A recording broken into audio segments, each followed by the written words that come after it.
Local Anne Arundel County leaders and kids from the community of Sherwood Forest celebrated Earth Day by planting grasses on the shores of the Severn River. Thank you for saving the fingerprint of God on the Severn River. We come down today to celebrate this incredible restoration project. Brewers Pond has been here since the Ice Age. It's a 22-acre tidal pond. It's an amenity of the Severn River, and Sherwood Forest is adjacent to the pond.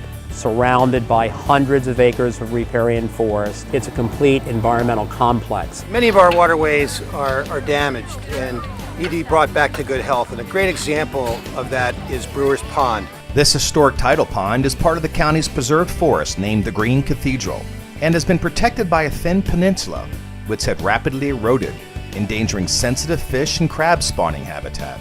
This pond is home to many different species of breeding fish. Also, it's renowned as a breeding area for the American bald eagle. And an iconic Severn River landmark. This is clearly a very environmentally sensitive, it's got a lot of historical and cultural significance to the community. I loved going out on the pond. We were all river kids, and so to swim in river water you could be out all day long. Because boats can't go in here. Come out here a lot and pick up trash, and they understand the importance of living in Sherwood. It is one of the last of the pristine tidal ponds here on the Severn River. One of the responsibilities of government is to save our special places. Gyms of the Severn list this area as the highest priority for preservation and protected on the Severn. Many contractors were passing on this project and they were terming it unbuildable. But it wasn't until Keith envisioned a temporary construction bridge in lieu of barges.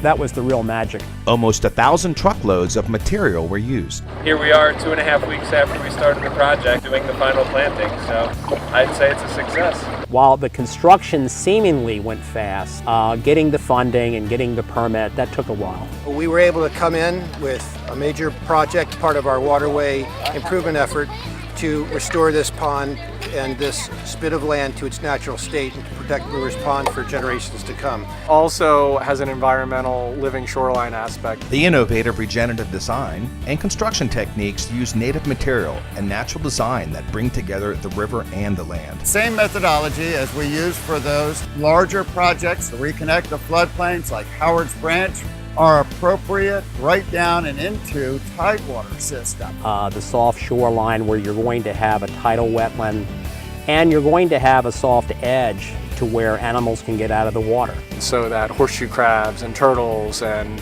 all sorts of aquatic life can still get to the shore, can still get to the shallow water. It's not only about the soft edge shoreline, it's also about preventing nutrient and sediment pollution.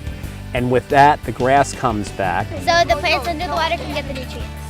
And create a place where nature and people can interact with the Severn River.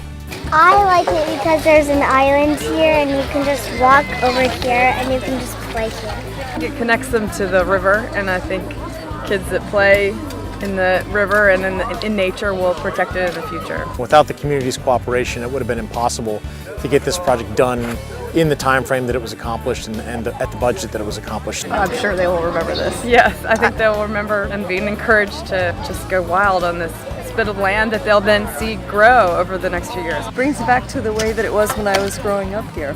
Just the great merit of preserving a legacy for our children and the generations to come.